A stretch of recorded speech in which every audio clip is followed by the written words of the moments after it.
Hello, everybody. It is Matt, and it is Scary Saturday, and I am back at you with yet another review.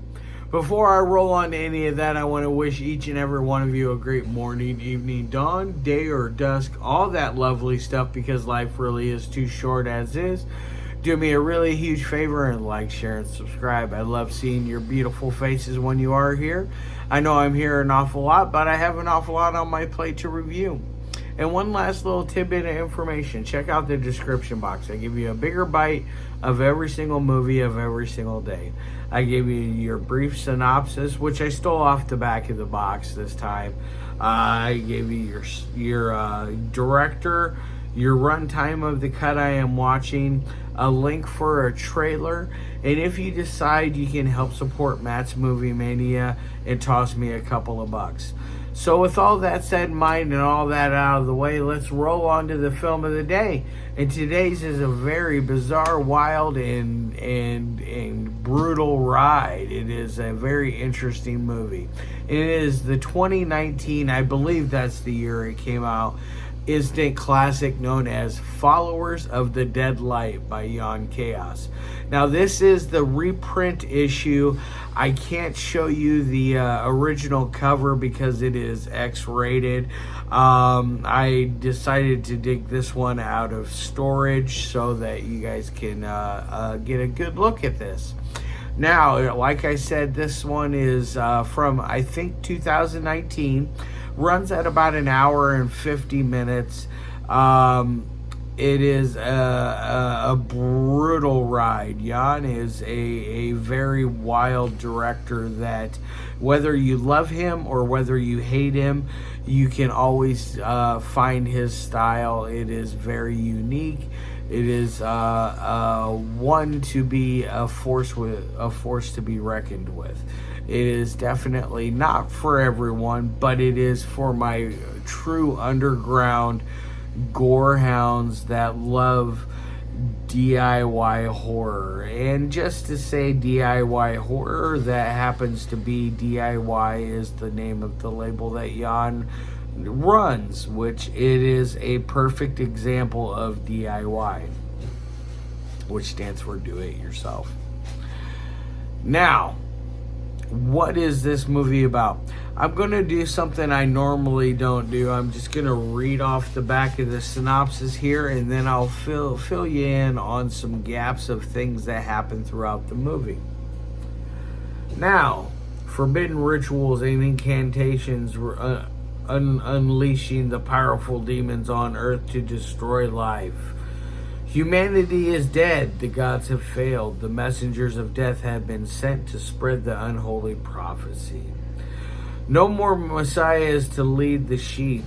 Horrible death to the wicked ones.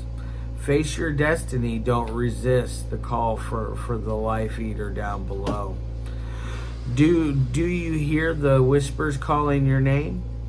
You're now wandering with the followers of the dead light. Wow, what an interesting synopsis that Jan has written for us. Now, things that happen throughout this are very extreme. Some would consider blasphemous and overboard. I consider it a thing of art, and I really enjoy it. It is a thing of beauty. Now, some of the things that do happen in this are quite the spectacle. You have a multiple scenes of women masturbating to dead corpses or body parts from said corpses. As a matter of fact, there's even one scene in particular where a woman has a body part. I can't tell exactly what the body part is, but she is filling it with water and squeezing the bloody water out of it onto herself and having a maniacal laugh, which turns into her yet flicking the bean to such a despicable act. Now, you also move on to people getting their eyeballs gouged out with not only corkscrews, but there is also a crucifix that is in there.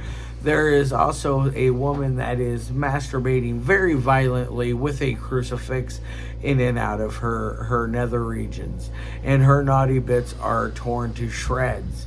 And yes, it does show after effect during and before. So it is quite the spectacle. You also have heads being decapitated, body parts being chopped off, intestines being ripped out and eaten, and other things of that various nature. This is a very grown-up movie for a very grown-up crowd. It is definitely very brutal and grotesque for some. I find it quite an interesting ride that really can't be explained. You must watch this thing because it is very, very, very intense type of film. Now on to the three things that I love my movies to meet. The audio is okay. It could be a little bit better. I had to turn the volume up quite a bit. It was a little low on the dialogue, which is a thing that you don't get much of with the Kaos films. His films are pure chaos, and there is usually not a lot of dialogue. So you don't have to usually worry about the audio, but you have ominous voices telling you different things throughout the movie. There's even a bit of dialogue where a character is has lured a man into a building that is very dilapidated and looks like it's been run to the ground. Yet the bedroom looks pristine, and she is able to seduce this man, and there is some dialogue that goes along with that. Now, excuse me, back to that audio, I'm going to give it an A on its effort. I feel like it does a good enough job that you can still understand what the characters are saying. Granted, I will say this: dialogue again is not why you come to the show with a Jan Kaos film. You're not going to get a huge story arc. You're not going to get a deep meaning dialogue through powerful acting. You're not going to get that. You're going to get pure chaos at its finest.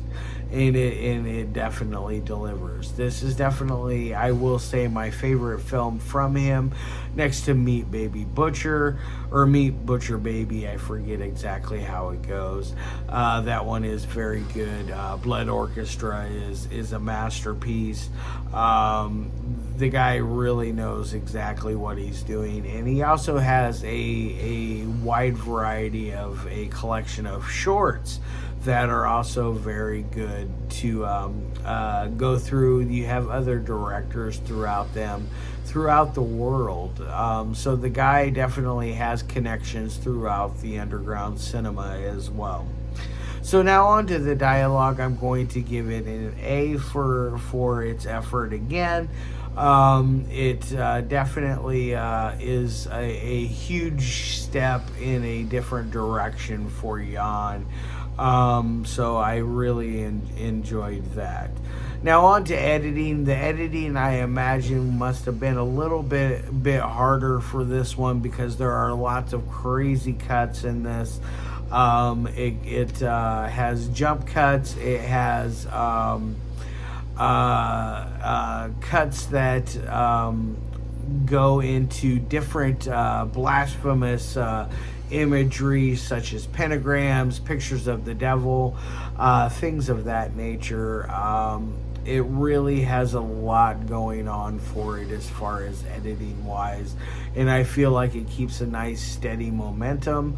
It doesn't lose its pacing at all, and it really keeps you wondering what's going to happen next. So I'm going to give it an A+ on editing. I feel like this one is edited together very, very well. Not that Jan is a bad editor. This one just seems like it would have been a little harder to edit together. Now on to my final score of 1 through 5. I'm going to give this thing a 4.5 out of 5. It isn't quite a 5.0, but it is definitely well on its way. I can't wait for Jan's latest masterpiece to finally get finished and released. Hopefully that is within the year. I have a lot of his films and a lot of his stuff that he releases, so I'm always excited to see what he's got. Alright guys, I'm going to put this down. I'm going to get the hell out of here. I hope all of you guys have a fantastic rest of your weekend. I'll be back at you on Monday with yet another review. Hopefully next week I'm going to get 4 to possibly 5 reviews out for you next week. It's going to be a busy week for as far as that. I got some catching up to do. I have a lot of movies to review for the rest of the month, and they're going to carry over into next month. That's how many I have left on my plate. Alright guys, love your faces, and as always, peace.